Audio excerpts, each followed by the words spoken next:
So viewers, today we're in Dover near Huff and Pearl, but today's video is all about the Women's Land Army. So we're going to go inside and check that out. Let's go. No children without an adult. Let's go on in. So, just meet there. So we're into war declared by Britain and France. The fleet moves into position. Yeah, and just talk quietly. Oh wow! Light switch inside. I actually turned the light on myself. It's right there. I think that is a Spitfire, but somebody can correct me on that. Hopefully in the comments. Britain at war. There's no British battleship there. And then we've got a flying boat there, bombing and attacking one of the U-boats. Is that Dwight Eisenhower there? And then Winston Churchill. And that, oh, what was that man called? Oh, Montgomery.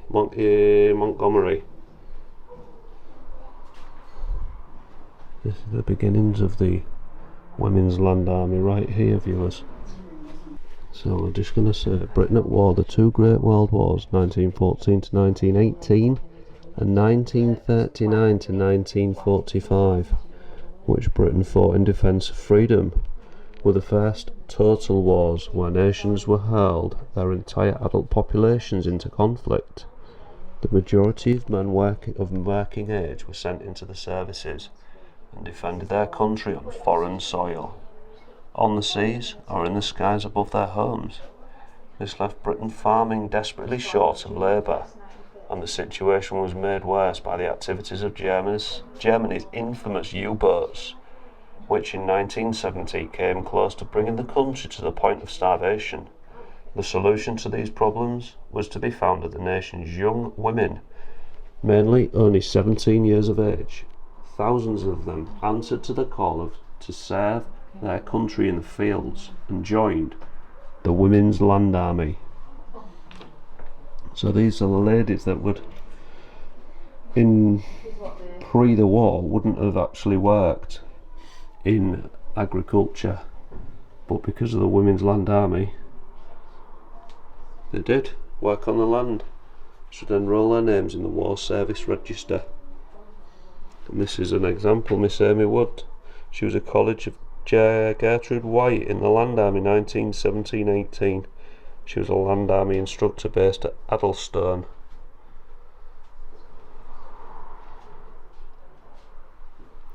While work on the land for women meeting will be held at. So that's a genuine document. So this is First World War. There's some old implements there. Tiny bit of woodworm, but could even still be a grub living in there.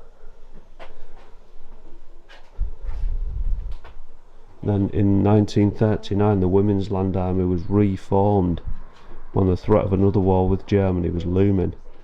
The Ministry of Agriculture began compiling a register of women who would be willing to work on the land in the event of war.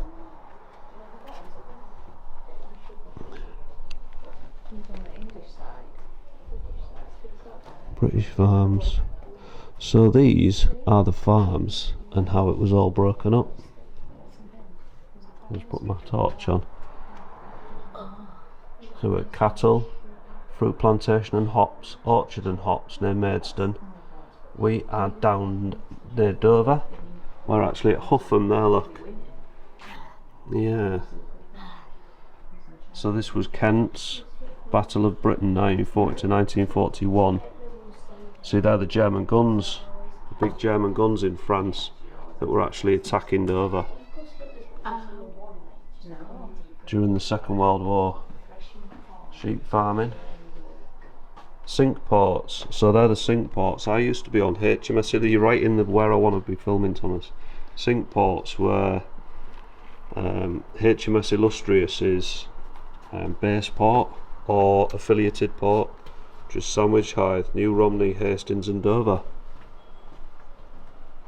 There's a British battleship there flying the white ensign of the Royal Navy. Your Britain there. We've got some old pieces of equipment. What's that? Potato pizzas, I make good soup. Oh yeah, Potato Pete and Dr. Carrot, the children's best friend. Yeah. See, there's a lady there in dungarees. Have you got any dungarees? No. More painting leggings and hoodie, as seen in Project Motorhome. Yeah. You can tell which ones are my painting leggings. They've got paint on them. Which is most of them. So what's this big machine? Is it for threshing? Threshing. Threshing corn was a dusty, dirty job. It was often carried out by gangs, usually of 4 land girls, who would travel to various farms hired out with a threshing machine. In 1941, Rachel Year travelled from Liverpool to Kent to be part of a threshing gang. On the train to Kent, she met a land girl who was another member of her gang. And then Rachel describes her experiences within the gang. We were to be part of a threshing gang, travelling from farm to farm on Romney Marsh.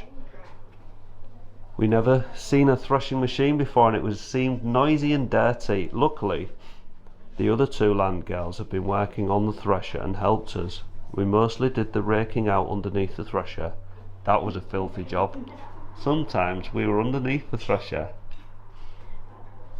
Sometimes we were on the stack. Thank you, language teacher. Just your eyes went up to the other line again. Pitching a job that I liked. Now and then we had to carry water to the engine to keep it going. On a few farms, water was not available, so we had to carry the engine wearing a yoke. Luckily, that didn't happen very often. So, would I have passed my reading test then? Scrape through. So this is a thresher. Separate the corn from the chaff. There is some Edmonds. That's where the saying comes from, doesn't it? Separate the wheat from the chaff. Oh wow, yeah. Machine separate the chaff and the corn. Wow.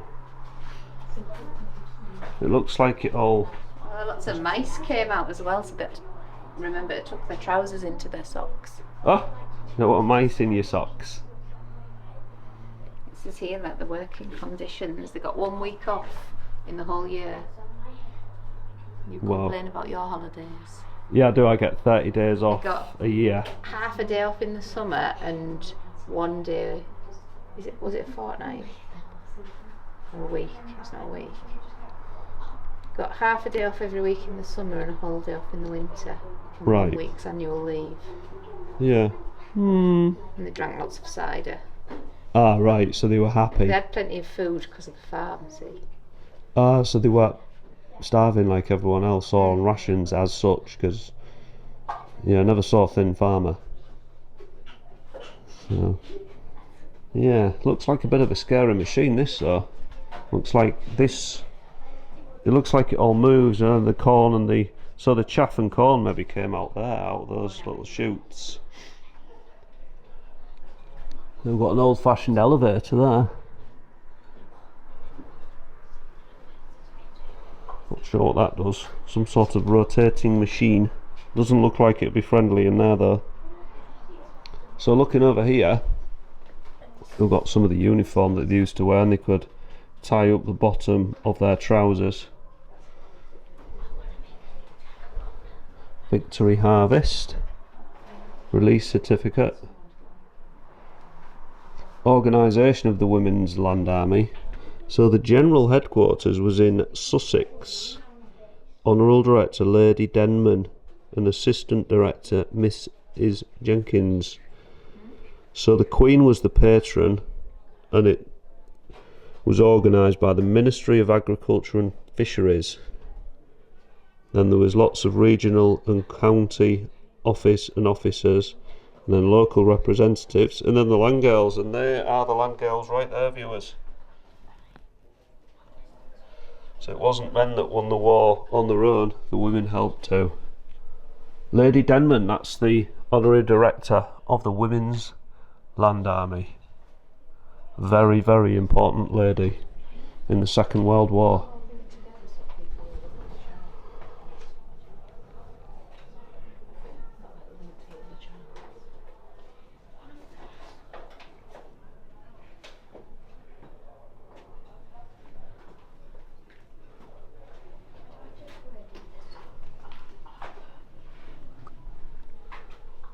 Harrietsham House near Maidstone. Harrietsham House. Sorry, I'm trying to film and read. Sorting plums, Fred Stickles Fruit Farm, Westmarsh, 1940. They look like they're having fun. And they are in the nice uniform. Got a haystack there with a man smoking. The retro posters. Yeah, the posters are cool, aren't they? Right over there with all the World War sayings. Dig for victory. Never was so much owed by so many to so few. And that was said by Winston Churchill on one of his radio broadcasts, I believe. Make do amend. We use that one now. Make do amend, yeah. They used to do Make in my shoes and Make do amend, yeah. They used to get make amends in the Navy, and it was like the afternoon off to sort your kit out. And that was probably a sort of an abbreviation of make do and mend.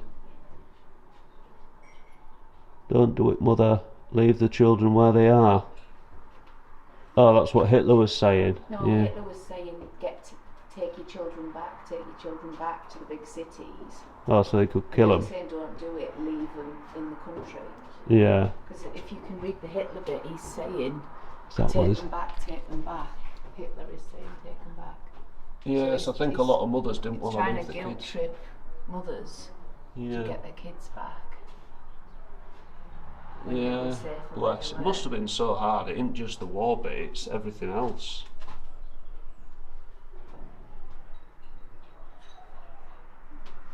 Go by Shank's pony, walk short distances and leave room for those who have longer journeys. That almost looks like the hill that's just outside viewers. Shy horses hauling some sort of farming implement behind it, and a lady of the Women's Land Army. We want your kitchen waste for pig food. We don't have any kitchen waste, do we? Because that boy there in the Spider-Man top eats it all. Back to front. Back to front, Spider-Man top eats all the food scraps. Is that a piggy? Is that not a piggy? Little piggy. Oh, the dancing, look. That's their funny trousers, look, there's some over Yeah, there. the funny trousers that have got the bottom bits tied up. Yeah, tight so the mice didn't go in. Yeah. Piano. No, they were just chilling there. Yeah, it looks like they had a good, a good time in between all the graft. Hitler will send no warning, always carry a gas mask. Well, Dover was under siege from artillery for most of the Second World War until Battery Todd was captured by, I believe, the Canadians. Captured it in about 1944. Someone in the comments can maybe correct me on that. What we got over here? Two land girls. The torch back on. I've only got my light on my phone today, viewers. Yeah, well, I don't know, in 42, so it was 80 years ago. Yeah, and they were already nearly 20, so a lot of them. There'd be 100. There'd be 100, so there might be some left, but not won't be many. No. And in a few years there'll be none. No. Oh, that's the Queen. By this personal message, I wish to express to you, Dorothy Joy Knowles, my appreciation of your loyal and devoted service as a member of the Women's Land Army from the 19th of April 1942 until the 10th of September 1947, for your unsparing efforts at a time when victory of our cause would depended on the utmost use of the resources of our land, have earned you the country's gratitude. Elizabeth R. There we are. Dorothy Knowles. She was a reverend. And that is a badge of the Women's Land Army there.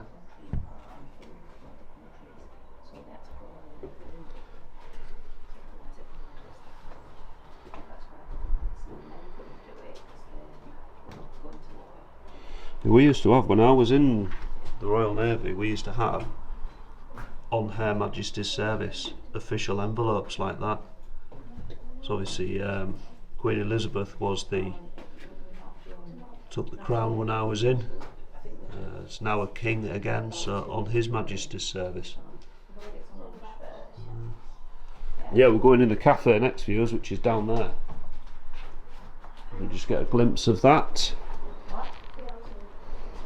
Don't know what that was. Some sort of, looks like a smoker. Let's have a look, viewers. And get that out, get the galv pin out. Some sort of large double bin type thing with a lock on it. I'm quite sure. We've got a jacket there, as worn by possibly Joy Cooper. It's Joy Cooper there with a jacket on, very much like this one. Could it be? Because this part is dedicated to Joy Cooper, who's a land girl. There's an envelope from her that had been issued to her, rather, on His Majesty's service. You didn't used to have to put stamps on official mail back then. They were franked as such, and they just go through the postal system without additional cost. There's the King, the Queen Mother and the Prime Minister. That's the Princess Royal on the right, I believe, and Princess Elizabeth on the left, who became Queen. And that is the proof in the pudding.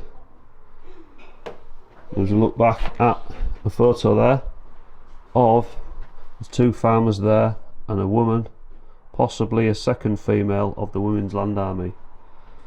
So that's Joy Cooper there. That's her service jacket that she was wearing in the photograph. And there's her personal message from the Queen. And Joy worked until the 13th of September 1946 when she got her release certificate. I got a similar certificate when I was in the Royal Navy. Did you read what happened to her before? No.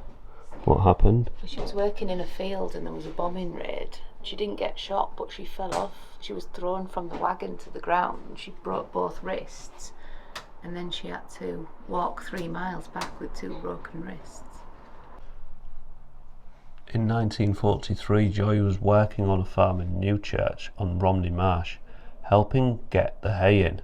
At mid-morning, a flight of German aircraft returning home from a bombing raid over North Kent passed overhead. One of the aircraft turned towards the hayfield. The plane circled and commenced firing at people and the animals below. Joy was in the unfortunate position of being on top of a hay wagon when the clatter of machine gun fire and the roar of the engine startled the horse drawing the wagon. The horse bolted and Joy was thrown from the wagon to the ground, where she sustained 2 broken wrists. Although she had survived the aerial attack, as did all her co-workers, Joy's ordeal was far from over. The remoteness of the area and the lack of communication left her no choice but to walk 3 miles to her home in Ivychurch, supporting her broken wrists. When she eventually reached home, Joy had to wait until 5 o'clock before her father returned from work and was able to take her to New Romney to see Dr. Macmillan. He referred her for the next day of treatment at Folkestone General Hospital to have her wrists set. The long delay in treatment and the severity of the breaks caused Joy to suffer problems with her wrists in later life, requiring resetting on more than one occasion. Joy was 17 at the time of the incident and continued her service until 1946, a year after the war ended. Her story is a testament to the bravery and spirit of thousands of women who served their country and the cause of freedom in the Women's Land Army.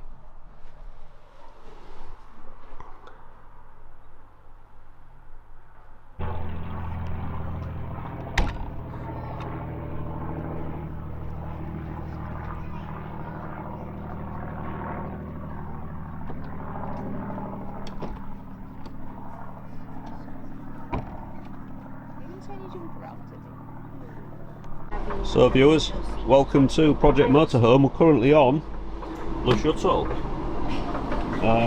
Just passing something. Shout out to Roman Radfords who had this on their Amazon store, Amazon affiliate links. That's really helpful, that. But yeah, Le Shuttle opened in the early 90s. This car was built in 1993 in Crespin, France. It's done by Bombardier, and we're currently in the tunnel. Probably not a lot to see there, but there's Vicky doing some, what's that called you're doing? Macrame, I think. Huh? Macrame, I think. That, what Vicky said. Got the angle moats, magnetic signs there. Same again, off Roman Radfords.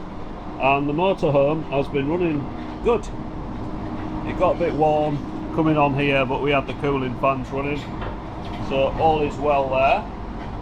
Got a teddy up front, and we'll put a chock under the front wheel. There's these aluminium chocks that you can use if you're concerned that your vehicle will move. I'll just put one on the front wheel, so I can remove it when we get to the other side before we depart.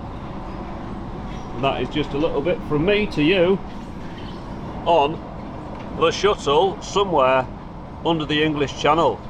And for tunnel fans, this I think is probably the longest tunnel in Europe, if not in the world, because it's 53 kilometres that we're in now. So it'll be the longest railway tunnel I've ever been in.